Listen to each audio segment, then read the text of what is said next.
तो अभी तक हमने डिस्कस किया है, हमारे पास अभी जो टॉपिक था मिक्सचर एंड एलिगेशन उसके बारे में डिस्कस कर चुके हैं। नेक्स्ट हम डिस्कस करने वाले हैं वर्क एंड रेट प्रॉब्लम के बारे में।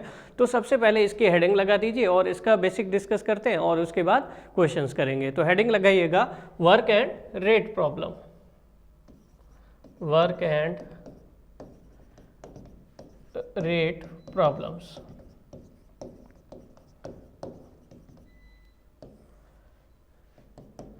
जैसे आपने ऐसे क्वेश्चन सुने होंगे कि राम 2 दिन में काम करता है, मोहन 3 दिन में काम करता है, दोनों मिलके कितने दिन में काम करेंगे। ऐसे क्वेश्चंस जो हम 6-7 स्टैंडर्ड में पढ़ते थे उससे रिलेटेड वो जो क्वेश्चन होते हैं वर्क एंड रेट प्रॉब्लम से रिलेटेड होते हैं। इसमें आपको थोड़ा बेसिक समझना पड़ेगा। बेसिक्स क्या है? बेसिक्स ये है कि वर्क प्रॉब्लम अलग होती है और रेट प्रॉब्लम अलग होती है। तो सबसे पहले अभी जो हम डिस्कस करने जा रहे हैं दैट इज वर्क प्रॉब्लम। कौन सी problem? Work problem. Work problem का मतलब क्या होता है? वर्क प्रॉब्लम का मतलब ये है कि जितने भी वर्कर है, चाहे 20 वर्कर है, 40 वर्कर है, मैन है, वुमेन है, जितने भी हमारे पास वर्कर है उन सब की एफिशिएंसी या रेट क्या होगी? सेम होगी। अगर उन सब की हम एफिशिएंसी या रेट सेम माने, मतलब मान लीजिए कि राम 2 दिन में काम करता है तो मोहन भी 2 दिन में काम करता है और श्याम भी 2 दिन में काम करता है, इसका मतलब तीनों की रेट क्या है? सेम है। तो अगर जहां ऐसी प्रॉब्लम जहां पर हमारे पास वर्क रेट क्या हो? सेम हो, उस प्रॉब्लम को क्या बोलते हैं? वर्क प्रॉब्लम बोलते हैं। और जहां पे हमें रेट डिफरेंट हो, जैसे राम 2 दिन में काम कर रहा है, श्याम 3 दिन में काम कर रहा है, मोहन 4 दिन में काम कर रहा है, तो सबकी अलग अलग एफिशिएंसी है। तो जहाँ पे एफिशिएंसी अलग अलग हो उस प्रॉब्लम को हम क्या बोलते हैं? रेट प्रॉब्लम बोलते हैं। जहाँ पे हमारे पास क्या हो? रेट अलग अलग हो उस प्रॉब्लम को हम रेट प्रॉब्लम बोलेंगे और कंबाइंड रेट प्रॉब्लम बोलेंगे। तो अभी हमारे पास फर्स्ट पार्ट क्या है? वर्क प्रॉब्लम का। तो वर्क प्रॉब्लम में हम क्या अजम्पशन मान रहे हैं कि all persons have same work efficiency और रेट, वर्क रेट। ठीक है। अब देखो जरा प्लीज, इसके लिए इसको थोड़ा सा हमें समझने के लिए 2 टाइप के वेरिएशन समझने पड़ेंगे। उनको हम बोलते हैं, एक तो होता है डायरेक्ट वेरिएशन और दूसरा होता है इनवर्स वेरिएशन। अब डायरेक्ट वेरिएशन क्या होता है और इनवर्स वेरिएशन क्या होता है समझिएगा। यहाँ पर हमारे पास जितने भी प्रॉब्लम है उनको सॉल्व करने के लिए हम बेसिक यूनिक मेथड डेवलप कर रहे हैं। उसमें 2 वेरिएशन है, एक तो डायरेक्ट वेरिएशन होता है, दूसरा होता है इनवर्स वेरिएशन। अब ये डायरेक्ट वेरिएशन क्या होता है? डायरेक्ट वेरिएशन का मतलब ये है कि ये समझिए कि जैसे मान लीजिए आपके पास कोई ब्लॉक है या एरिया है जिसमें आपके पास कितने वर्कर काम कर रहे थे? 2 वर्कर काम कर रहे थे, W1 एंड W2। ठीक है। अगर आपने यहाँ पर क्या किया, इसी केस में आपने यही एरिया है और इस एरिया में आपने क्या किया? इस एरिया को क्या कर दिया? डबल कर दिया। और डबल कर दिया तो फर्स्ट एरिया के लिए आपको काम करने के लिए T1 टाइम लग रहा है और अब आपने एरिया क्या कर दिया? डबल कर दिया, लेकिन वर्कर क्या है? सेम है। वर्कर पहले भी 2 थे, अभी भी 2 है, तो इसका मतलब टाइम कितना लगेगा? हमें डबल लगेगा। T2 कितना होगा? Twice of T1। तो इस वेरिएशन को हम क्या बोलते हैं? डायरेक्ट वेरिएशन बोलते हैं। डायरेक्ट वेरिएशन का मतलब क्या हो गया? आपने एरिया डबल किया, टाइम भी क्या हो गया? डबल हो गया। ठीक है। एरिया 4 गुना करोगे टाइम भी क्या होगा? 4 गुना होगा। एरिया आधा करोगे टाइम भी कितना हो जाएगा? आधा हो जाएगा। तो इस वेरिएशन को हम क्या बोलते हैं? Direct variation. तो डायरेक्ट वेरिएशन में अगर एक चीज में कमी आ रही है तो दूसरी चीज में भी कमी आएगी, लेकिन एक चीज में अगर बढ़ रहा है तो दूसरी चीज में भी हमारे पास क्या होगा? इंक्रीमेंट होगा। तो ऐसे वेरिएशन को हम क्या बोलते हैं? डायरेक्ट वेरिएशन बोलते हैं। अब आगे देखते हैं नेक्स्ट हमारे पास इनवर्स वेरिएशन। इनवर्स वेरिएशन क्या होता है?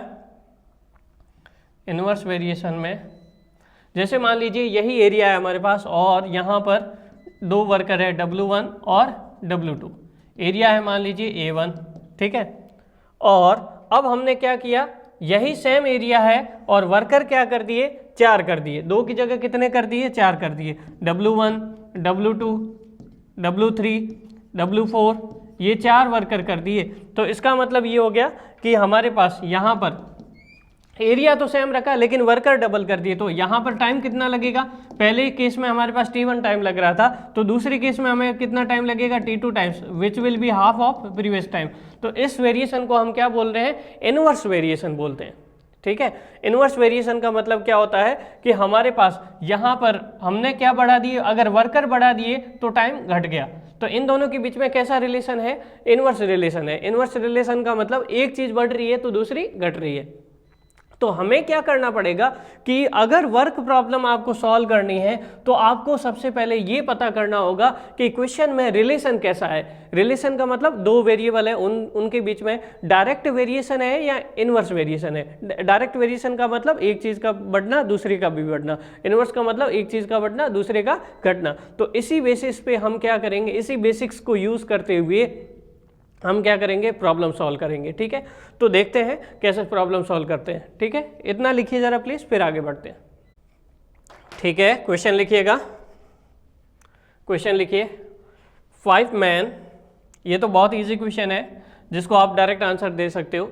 5 man can do a work in 30 days. 5 आदमी 30 दिन में काम कर रहे हैं। यदि आप क्या करो, how many days it will take to do same work by 10 men, ये क्वेश्चन है। ठीक है, लेकिन ये देखो, ये हमने सबसे सिंपल क्वेश्चन लिया है। इस क्वेश्चन को करने का तरीका देखो। इस क्वेश्चन को तो आप रीड आउट करके भी बता सकते हो कि यहाँ पर आपके पास नंबर ऑफ मैन आपने क्या कर दिए, डबल कर दिए, तो दिन क्या हो जाएंगे, हाफ हो जाएंगे, और आंसर क्या आ जाएगा 15 डेज। लेकिन इस क्वेश्चन को हम कैसे कर रहे हैं वो तरीका देखो। तो इसके लिए हम क्या करेंगे, हम एक बेसिक मेथड डेवलप कर लेते हैं। उस बेसिक मेथड के बेसिस पे हम सारे क्वेश्चन बाद में करेंगे। ठीक है, तो यहाँ पर देखो जरा प्लीज, बेसिक मेथड क्या होगा। जैसे बेसिक मेथड में हम क्या करते हैं, जो भी नॉन क्वांटिटी होती है हम एक टेबल बनाते हैं, हमेशा ध्यान रखिएगा। हम एक टेबल बनाते हैं, उसमें जितने भी नॉन पैरामीटर होते हैं उनको अलग लिखते हैं और अननोन पैरामीटर होते हैं उनको अलग लिखते हैं। तो इस क्वेश्चन में हमारे पास नॉन क्या है, नॉन है हमारे पास मैन, और अननोन क्या है, डेज, जो हमें फाइंड आउट करना है। ठीक है, तो अब देखो इन दोनों के बीच में कैसा रिलेशन है, इनवर्स रिलेशन है। तो आप ब्रैकेट में लिख दोगे इनवर्स रिलेशन है। ठीक है, इतना करना है। अब आपको सबसे पहले क्या करना है, टेबल में फर्स्ट केस का डेटा डालना है। फर्स्ट केस का डेटा क्या है, मैन कितने हैं 5 और डेज कितने हैं 30। अब सेकंड केस हमेशा किसके लिए फाइंड आउट करना है, 1 के लिए। 1 के लिए मतलब बताइए, अगर 5 आदमी से घटा के 1 आदमी कर दिया जाए तो दिन क्या हो जाएंगे, बढ़ जाएंगे, क्योंकि इन दोनों के बीच में कैसा रिलेशन है, इनवर्स रिलेशन है। अगर मैन घट रहे हैं तो आपके पास दिन क्या हो जाएंगे, बढ़ जाएंगे। प्लीज इस मेथड को समझने की कोशिश करो। डायरेक्ट आंसर आप बता ही सकते हो, लेकिन हम टेबल सीख रहे हैं कि टेबल कैसे बनाते हैं, ताकि दूसरी जो टिपिकल क्वेश्चन है उनको हम फटाफट सॉल्व कर सकें। तो ये इजी मेथड है, इजी क्वेश्चन है, तो इसको हम यूनिवर्सल मेथड को हम हर जगह हर क्वेश्चन में यूज करेंगे। तो यहाँ पर देखो हमारे पास क्या है, अब हमने क्या किया, केस सेकंड में हमेशा 1 के लिए फाइंड आउट करते हैं। केस थर्ड में हमेशा क्या करते हैं, जो बाद का डेटा गिवन होता है उसको यूज करते हैं। हाउ मेनी डेज, आपको डेज फाइंड आउट करने, to do same work by 10 man. तो अब हमने क्या कर दिया, मैन को इंक्रीज कर दिया। 1 से कितना हो गया, 10 हो गया। तो 1 से 10 हो गया, तो आप यहाँ पे इंक्रीज है, यहाँ पे इंक्रीमेंट हो रहा है इस साइड, तो इस साइड क्या होगा, डिवाइड होगा। ठीक है, तो 10 से डिवाइड कर दिया, कितना हो गया 5, 30/2 दैट इज 15 डेज। ये आंसर आ गया। तो ये वैसे तो आप डायरेक्ट ही बता सकते हो, लेकिन ये एक टेबल है जिसके जरिए हम क्या करेंगे, बाकी सारे क्वेश्चन सॉल्व करेंगे। तो इसको लिखिए जरा प्लीज, ये बहुत ही इंपॉर्टेंट है। एक बार टेबल बना दीजिए जिससे आपको आइडिया लग जाएगा कि बाकी टिपिकल क्वेश्चन हम कैसे सॉल्व कर सकें। तो इसको लिखो फटाफट। नेक्स्ट क्वेश्चन देखो, इसमें थोड़ा सा हम एक टास्क बढ़ा देंगे। देखो इसमें, इस क्वेश्चन को करने की कोशिश करो, इस क्वेश्चन को समझो। आप इस क्वेश्चन को लिख लो पहले, तब तक हम एक टेबल बना लेते हैं। इधर साइड नॉन पैरामीटर आ जाएंगे, इधर साइड आ जाएंगे अननोन। नॉन कौन कौन से हैं, अननोन कौन कौन से हैं, वो लिख देते हैं। देखो जरा please, 5 man can do 3 task in 30 days. तो 3 पैरामीटर है, डेज, टास्क और मैन। ठीक है, अननोन क्या चाहिए हमें, मैन। तो मैन को अननोन में रख दिया, टास्क और डेज इसको किधर रख दिया, नॉन में रख दिया। ठीक है, तो फर्स्ट केस में 5 मैन है, 3 टास्क है और डेज कितने हैं 30। अब हम क्या करेंगे, इनके बीच में रिलेशन निकालते हैं। अगर आप नंबर ऑफ मैन बढ़ाते हो, ठीक है, तो डेज घटेंगे। इसका मतलब डेज और मैन के बीच में कैसा रिलेशन रहेगा, इनवर्स रिलेशन, ठीक है। अगर आप टास्क बढ़ाते हो तो मैन भी क्या चाहिए होंगे, ज़्यादा चाहिए होंगे, तो इसका मतलब इन दोनों के बीच में कैसा रिलेशन है, डायरेक्ट रिलेशन है। हर एक नॉन क्वांटिटी का अननोन क्वांटिटी के साथ आपको क्या निकालना है, रिलेशन निकालना है, डायरेक्ट या इनवर्स, ठीक है। ये फर्स्ट केस हो गया, फर्स्ट केस हमने कर दिया। सेकंड केस हमेशा किसके लिए करते हैं, 1 के लिए। तो अगर आप डेज घटा रहे हो, 1 कर रहे हो, और टास्क भी घटा रहे हो, 1 कर रहे हो, तो अगर डेज घटा रहे हो तो इधर क्या होगा, मल्टीप्लाई होगा, क्योंकि कैसा रिलेशन है, डेज और मैन में इनवर्स रिलेशन है। और टास्क घटा रहे हो तो इसका मतलब मैन में क्या होगा, डिवाइड होगा, क्योंकि दोनों के बीच में क्या हो रहा है, डायरेक्ट रिलेशन है। टास्क घट रही है तो मैन भी घटेंगे, तो यहाँ पर कितने गुना घट रहे हैं, 3 गुना घट रहे हैं, तो 3 गुना से डिवाइड कर देंगे। अब देखो थर्ड केस, थर्ड केस में क्या बोला गया है कि हमारे पास हाउ मैनी मैन चाहिए, कितने टास्क कंप्लीट करने के लिए, 2 टास्क कंप्लीट करने के लिए, कितने डेज में, 10 डेज में। तो अब दिन बढ़ रहे हैं तो यहाँ पे दिन से क्या करोगे, डिवाइड करोगे, क्योंकि दोनों के बीच में कैसा रिलेशन है, इनवर्स रिलेशन है, ठीक है। और यहाँ पे आप क्या कर रहे हो, टास्क बढ़ रही है, तो टास्क बढ़ रही है तो डायरेक्ट रिलेशन है, तो क्या करोगे, मल्टीप्लाई करोगे। आंसर आ जाएगा आपके पास यहाँ से, कितना आ जाएगा, 10। Answer will be 10 man required होंगे इस क्वेश्चन के लिए। नेक्स्ट क्वेश्चन लिखिए प्लीज। मैन, पहला टास्क क्या हो गया, पहला पैरामीटर मैन है, फिर है आवर्स पर डे, दूसरा, फिर क्या है 24 डेज, तीसरा 10 hours per day, 36 man days find out करना है। प्लीज़ टेबल बनाओ, टेबल बना के करने की कोशिश करो। टेबल कैसे बनाओगे, टेबल में नॉन अननोन, अननोन तो एक ही होगा, उसको अलग लिख दोगे, जितने भी नॉन है उनको लिख दीजिए अलग, नॉन, और इधर क्या आ जाएगा, अननोन, ठीक है। पैरामीटर क्या क्या है हमारे पास, एक तो अननोन हमें पता लिख देना है सबसे पहले, डेज। नॉन क्या क्या है, hours per day, hours per day, और दूसरा क्या है, मैन। अब इनका रिलेशन लिखना है ब्रैकेट में आपको। मैन और डेज के बीच में रिलेशन कैसा होता है, इनवर्स। आवर्स पर डे और डेज के बीच में रिलेशन कैसा होता है, इनवर्स, क्योंकि एक दिन में ज़्यादा काम करोगे तो कम दिन चाहिए होंगे, इसलिए दोनों का रिलेशन कैसा है, इनवर्स। देखो इसको कैसे करोगे, मैन, फर्स्ट केस में मैन कितने हैं, 48, 5 आवर्स पर डे, डे कितने हैं, 24। फिर 1 के लिए फाइंड आउट करोगे, 48 से 1 आ रहे हो, घटा रहे हो, इसका मतलब आपको इधर मल्टीप्लाई करना पड़ेगा। 5 से 1 आ रहे हो, घटा रहे हो, इसका मतलब इधर मल्टीप्लाई करना पड़ेगा, क्योंकि दोनों का रिलेशन कैसा है, इनवर्स।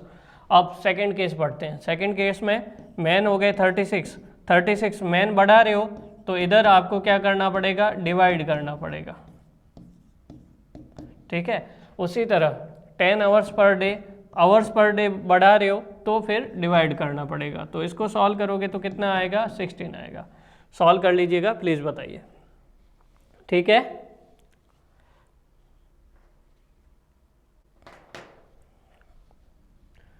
नेक्स्ट क्वेश्चन लिखिए।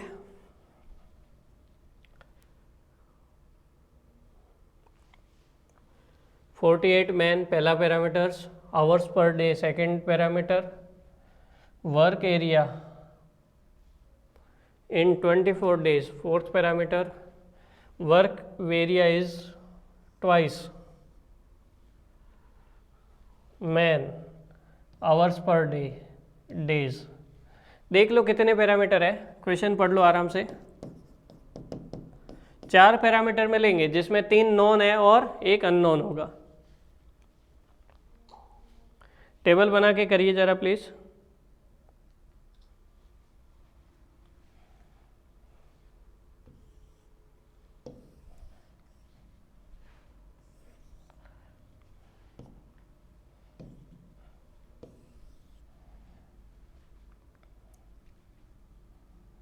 अननोन, नॉन, नॉन कौन कौन से हैं?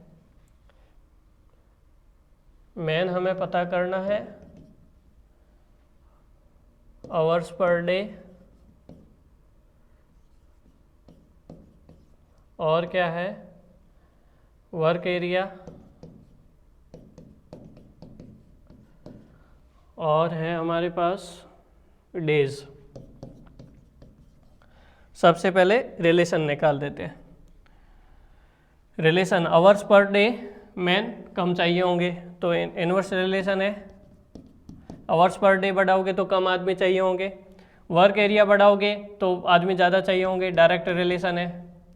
कैसा रिलेशन है? डायरेक्ट।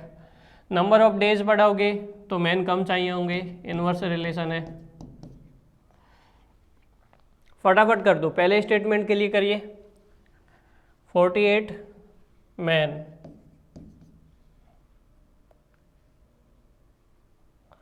48 मैन है हमारे पास, 5 आवर्स पर डे है, वर्क एरिया 1 मान लो, और डेज है 24। दूसरे केस में 5 से 1 आए, इधर मल्टीप्लाई कर दो, 48 इंटू 5। 1 से 1 आए, कोई चेंज नहीं, ठीक है। और 24 से 1 आए, फिर मल्टीप्लाई कर दो, ठीक है। 24 से मल्टीप्लाई कर दिया। अब आपके पास सेकंड स्टेटमेंट क्या है? सेकंड स्टेटमेंट है 10 आवर्स पर डे। आपने इसको बढ़ाया तो इधर आपको क्या करना पड़ेगा? डिवाइड करना पड़ेगा। 48 इंटू 5 इंटू 24, 5 इंटू 24, इसको बढ़ाया तो आपको यहाँ पे डिवाइड करना पड़ेगा 10 से। फिर वर्क एरिया आपने क्या कर दिया? डबल कर दिया। वर्क एरिया डबल कर दिया तो आपको मैन भी ज़्यादा रिक्वायर्ड होंगे, क्योंकि दोनों के बीच में डायरेक्ट रिलेशन है, इसलिए मल्टीप्लाई करना पड़ेगा। और डेज आपके पास कितने हो गए? 36। तो डेज बढ़ा दिए तो आपके पास इन दोनों के बीच में कैसा रिलेशन है? इनवर्स। तो डेज बढ़ा रहे हो तो डेज से यहाँ पे क्या करना पड़ेगा? डिवाइड करना पड़ेगा। बताओ कितना आया आंसर? देखो एक पैरामीटर यहाँ पर हमारे पास रह गया है। कौन सा पैरामीटर रहा है? हार्ड वाला। तो हार्ड को भी यहाँ पर मेंशन करना पड़ेगा, हार्ड, क्योंकि यहाँ पे लिखा हुआ है ट्वाइस एज हार्ड, है ना। ट्वाइस वर्क एरिया है और ट्वाइस हार्ड है। तो इसका मतलब ये है कि फर्स्ट टाइम हम क्या करें? 1 टाइम हार्ड मान लेते हैं, सेकंड केस में भी 1 ही रखेंगे, और तीसरे केस में हम क्या करेंगे? हार्डनेस को डबल कर देंगे, ठीक है। तो हार्डनेस और मैन के बीच में रिलेशन क्या होगा कि भाई साहब ज़्यादा हार्ड होगा तो आदमी भी ज़्यादा चाहिए होंगे, इसलिए कैसा रिलेशन होगा? इनवर्स रिलेशन होगा। तो आपने क्या किया? यहाँ पर हार्डनेस डबल कर दी तो मैन भी क्या होंगे? डबल होंगे, क्योंकि सॉरी, हार्डनेस और मैन के बीच में कैसा रिलेशन होगा? डायरेक्ट होगा, सॉरी, क्योंकि हार्डनेस बढ़ाओगे तो मैन भी ज़्यादा चाहिए होंगे। जितनी हार्डनेस ज़्यादा होगी उतना मैन ज़्यादा होगा, तो इसलिए यहाँ पर आपको क्या करना पड़ेगा? 2 से मल्टीप्लाई करना पड़ेगा। अब बताओ कितना आंसर आएगा? ये हो गया हमारे पास 64 करेक्ट आंसर हो गया। समझ गए क्या? तो क्वेश्चन किस तरह से करना है कि आपको हमेशा ध्यान रखना है, इससे बड़ा क्वेश्चन नहीं हो सकता। सबसे बड़ा क्वेश्चन यही बनेगा आपके पास, इससे बड़ा क्वेश्चन नहीं बन सकता, क्योंकि यहाँ पर देखोगे आप कि हार्डनेस भी आ गया आपके पास, आवर्स पर डे भी आ गया, वर्क एरिया भी आ गया, डेज भी आ गया, जितने भी पैरामीटर हो कंफ्यूज नहीं होना। ये टेबल आपको इसीलिए बनवा रहे थे कि ताकि क्या हो, जितने भी पैरामीटर हो सारों को टेबल की फॉर्म में लिख लो और जो भी अननोन है उसके सामने दूसरा वाला लिख दो, तो इससे आपके पास फटाफट कैलकुलेशन हो जाएगा, ठीक है। अगला क्वेश्चन देखते हैं। अगला क्वेश्चन देखने से पहले ये जितने भी क्वेश्चन किए हैं इनको आप एक और तरीके से सॉल्व कर सकते हो, वो भी देखते हैं। तो ये क्वेश्चन था हमारे पास सबसे पहला वाला क्वेश्चन, इसको देखो जरा प्लीज, 1 मिनट के लिए रुक जाइएगा और इस क्वेश्चन को हम वापस देखते हैं। ये सबसे फर्स्ट वाला क्वेश्चन है, इसको हम किस तरीके से कर सकते हैं देखो जरा प्लीज। आपको क्या करना है, एक फॉर्मूला याद रखना है, MHD/W। ये हमेशा ध्यान रखिएगा, MHD/W in first case equal to होगा MHD upon W in second case. इसका मतलब क्या है वो समझिएगा। इस क्वेश्चन को हम इससे भी कर सकते हैं। M4 मैन, M4 क्या होगा, नंबर ऑफ मैन या पर्सन्स, वर्कर, ये होगा, ठीक है। H4 होगा hours per day, hours per day. D4 होगा डे, नंबर ऑफ डेज, ठीक है। W number of task, number of task. तो इससे हम करके देखते हैं क्या आंसर सही आएंगे कि नहीं आएंगे। तो फर्स्ट, अब देखो जरा प्लीज, तो ये फर्स्ट केस में हमारे पास मैन कितने हैं 5, आवर्स पर डे नहीं लिखा हुआ है, इसको 1 लिख देंगे। डे कितने हैं 30, और टास्क नहीं दिया हुआ है तो क्या लिख दोगे, 1 लिख दोगे। ये फर्स्ट केस का हो गया। दूसरे केस में ये हमेशा ध्यान रखना है, ये वर्क प्रॉब्लम में ये दोनों क्या होते हैं, सेम होते हैं। MHD upon W equal to MHD upon W। First and second case का क्या होगा, इक्वल होगा। अब सेकंड केस में क्या दिया हुआ है, मैन आपके पास 10 दिए हुए हैं, आवर्स पर डे नहीं मेंशन है, डे आपको फाइंड आउट करना है सेकंड केस में, टास्क आपको नहीं दिया हुआ है तो इसको पता करोगे तो 5 इंटू 30 इक्वल टू आ जाएगा 10 इंटू डी, डेज आ जाएंगे आपके पास कितने, 15 दिन आ जाएंगे, 15 डेज। तो इस तरीके से इस फॉर्मूले से भी आप निकाल सकते हो, चाहे टेबल बनाओ या नहीं बनाओ, यहाँ से भी निकाल सकते हो। लेकिन ये फॉर्मूला जो है ना, ये जो बता रहे हैं अच्छा तो लग रहा है, लेकिन यहाँ पे क्या होगा, ये फॉर्मूला जो है लिमिटेड है। इस फॉर्मूले में क्या है, अगर 2-3 पैरामीटर और डाल दिए तो हमें कंसेप्ट पता होना चाहिए डायरेक्ट वेरिएशन का, इन्वर्स वेरिएशन का। इसलिए हम टेबल से करवा रहे थे कि टेबल वाला जो मेथड है वो यूनिवर्सल मेथड है। हमारे पास ऐसा कुछ भी जरूरी थोड़ी है, यहाँ पे 10 पैरामीटर बना देगा गेट वाला क्वेश्चन तो कुछ भी टफ क्वेश्चन बना देगा। अगर 6-7 पैरामीटर आगे तो हर बार फॉर्मूला नहीं लगा सकते। हालांकि फॉर्मूले से भी फटाफट आ जाता है, लेकिन फॉर्मूले की भी लिमिटेंस है, ठीक है। तो यहाँ पर आप ध्यान रखिएगा, जो भी हमारे पास पैरामीटर है वो उनको इस फॉर्मूले के टर्म में लिख सकते हैं। तो सेकंड क्वेश्चन भी इसी फॉर्मूले से करते हैं। देखो जरा प्लीज, सेकंड क्वेश्चन में क्या बोला गया है कि यहाँ पर MHD upon W first case equal to MHD upon W second case. Man कितने हैं 5, हार्डनेस आवर्स पर डे कितने हैं नहीं मेंशन है, 1 लेंगे। डेज कितने हैं 30, अपॉन टास्क कितना है 3, फर्स्ट केस हो गया, इक्वल टू मैन कितने हैं हमें पता करना है, आवर्स पर डे नहीं पता है, 1 लिखेंगे। डेज कितना है 10, टास्क कितना है, टास्क 2 है। तो यहाँ पर कितना हो जाएगा, ये हो जाएगा 10, 50 इंटू 2 अपॉन 10, मैन आ जाएगा कितना, मैन आ जाएगा 10। तो ये आंसर हो गया। समझ गए क्या?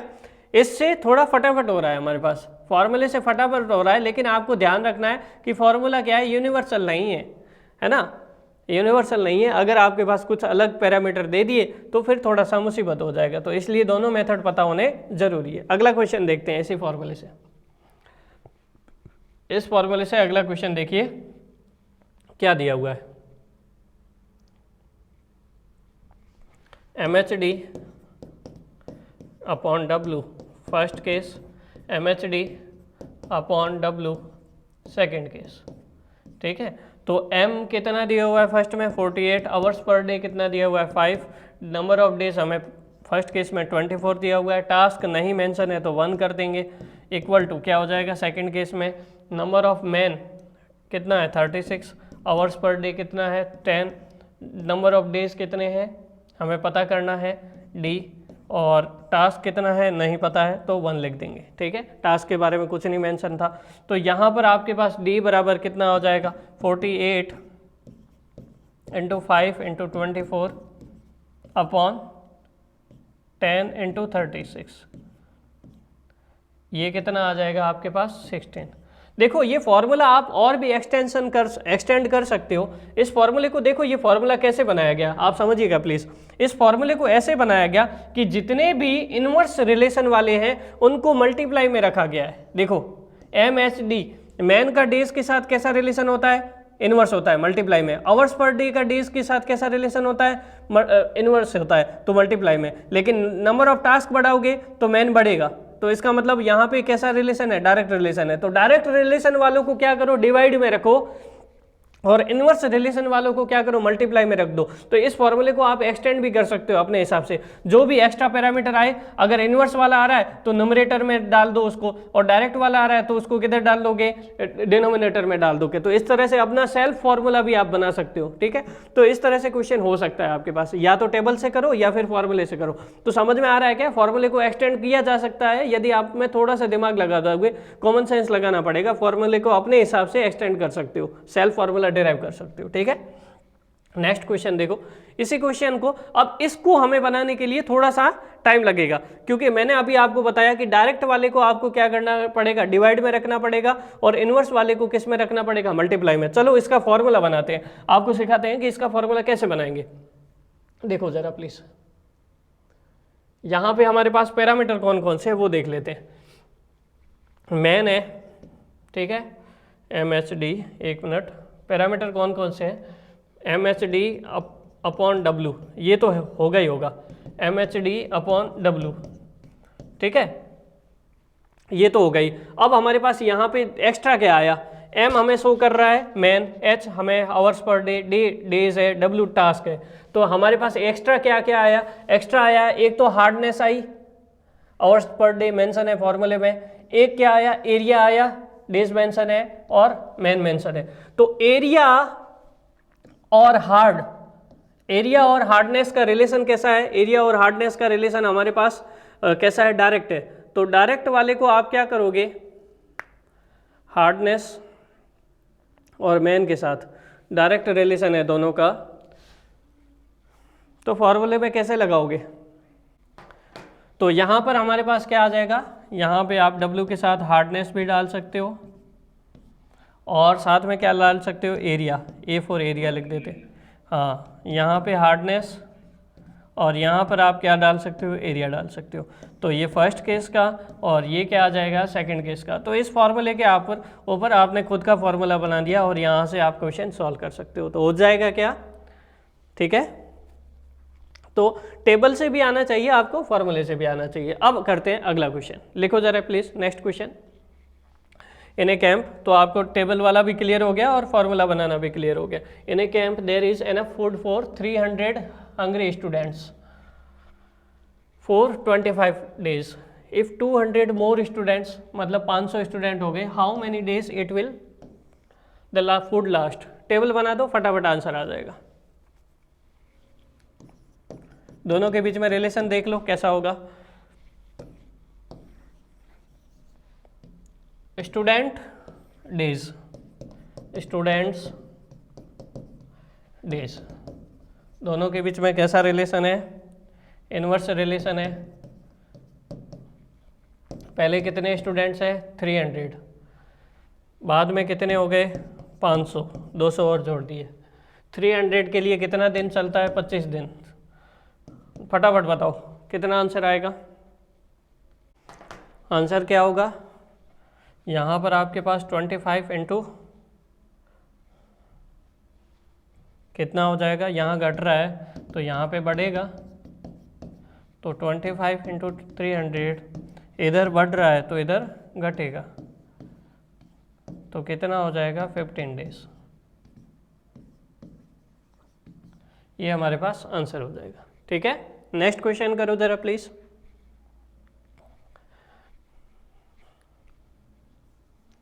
क्या क्वेश्चन है, 11 पोर्टर्स,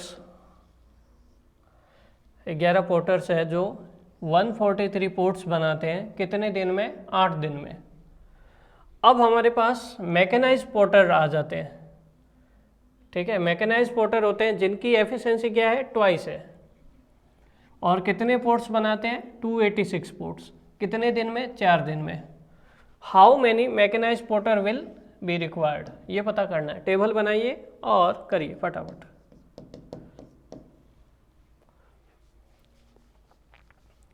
टेबल बना के कर दीजिए।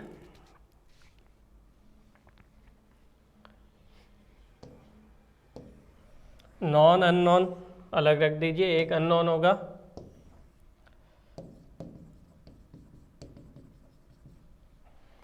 यहाँ पे नॉन हो गया। आपको क्या चाहिए, पोर्टर्स चाहिए, और पैरामीटर क्या क्या है, नंबर ऑफ पोर्ट्स है और डेज है और क्या है, एफिशिएंसी है। फिर वेरिएशन कैसा है, पोर्ट्स बढ़ाओगे तो पोर्टर ज़्यादा चाहिए होंगे, डायरेक्ट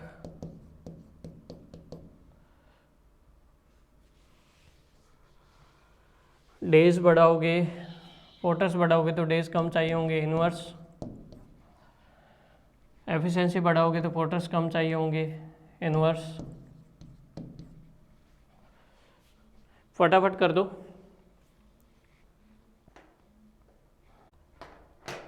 पोर्ट्स कितने हैं हमारे पास, 143। डेज कितने हैं फर्स्ट केस में, 8 डेज। एफिशिएंसी कितनी है, 1। पोर्टर्स कितने, 11। अब आपने 1 के लिए पता करो, नहीं तो डायरेक्ट में घटा रहे हो तो ये घटेंगे, इनवर्स में घटा रहे हो तो ये बढ़ेंगे। अब आपके पास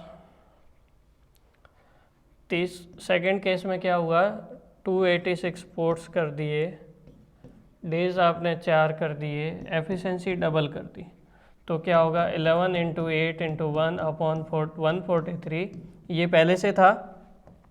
अब आपने क्या किया, 286 ये बढ़ा तो यहाँ पे ये भी बढ़ेगा,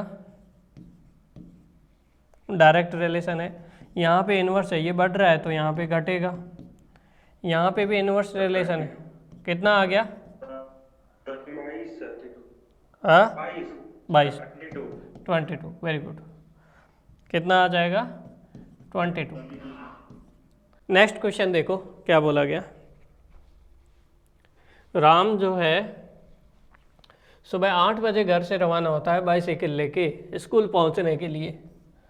वो 18 किलोमीटर पर आवर की स्पीड से जाता है, तो एक पैरामीटर अपने पास ये आ गया। और स्कूल कितने बजे पहुंचता है, 8:22 पे। अब वो स्पीड अपनी कितनी बढ़ा दे कि वह कितनी देर में पहुंच जाए, 8:12 पे पहुंच जाए। तो टेबल बनाओ, आपके पास 2 पैरामीटर हो गए, एक तो टाइम और दूसरा हो गया स्पीड। टाइम और स्पीड के बीच में कैसा रिलेशन है, इनवर्स। ठीक है, पहले 8 बजे रवाना होता है और 8:22 पे पहुंचता है, तो इसका मतलब 22 मिनट में पहुंचने के लिए स्पीड कितनी है, 18 किलोमीटर पर आवर। एक के लिए कितनी होगी, 18 × 22। तो अगर आपको 12 मिनट में पहुंचना है, 8 बजे रवाना होता है और कितने बजे पहुंचना है, 8:12 पे, तो कितने मिनट हो जाएंगे, 12 मिनट। तो यहाँ पे इंक्रीमेंट हो गया, इंक्रीमेंट हो गया, तो यहाँ पे आपको स्पीड कितनी बढ़ानी पड़ेगी, 3, 2, यहाँ पे स्पीड हो जाएगी 33 किलोमीटर पर आवर। तो इस तरह से आप पता कर सकते हो, ये कैसा रिलेशन हो गया, इनवर्स रिलेशन हो गया। आप ऐसे भी कर सकते हो, जैसे हम टाइम डिस्टेंस और स्पीड वाला मेथड है ना, टाइम डिस्टेंस और स्पीड आपने पढ़ा होगा 6वीं 7वीं में। डिस्टेंस बराबर क्या होता है, डिस्टेंस बराबर होता है टाइम इनटू स्पीड। अब टाइम किस में होता है, मान लो टाइम है आपके पास आवर में, स्पीड किस में हो गई, किलोमीटर पर आवर में, तो आवर से आवर कैंसिल आउट हो जाएगा, तो आपके पास यहाँ पर आपके पास क्या मिल जाएगा, डिस्टेंस किलोमीटर मिल जाएगी। तो घर से स्कूल पहुँचने के लिए, ये मान लो घर है आप, है ना, और घर से स्कूल पहुँचने के लिए आपके पास, स्कूल पहुँचने के लिए डिस्टेंस तो दोनों में क्या रही, सेम रही ना। तो हम क्या करेंगे, फर्स्ट केस में डिस्टेंस होगी speed s1 into time t1, है ना, और दूसरे केस में डिस्टेंस क्या होगी, स्पीड s2 और टाइम होगा t2। तो इस तरह से दोनों इक्वेशन को क्या कर दोगे, इक्वल कर दोगे, तो भी आपके पास आंसर आ जाएगा। तो किसी भी रिलेशन से निकालो, आप इन्वर्स वाले टेबल के थ्रू भी निकाल सकते हो और टाइप डिस्टेंस स्पीड वाले मेथड से भी कर सकते हो। तो डिस्टेंस दोनों की क्या रहेगी, सेम रहेगी, तो इससे भी आपके पास आंसर आ जाएगा। तो ये तरीके हैं आपके पास अलग अलग क्वेश्चन करने के।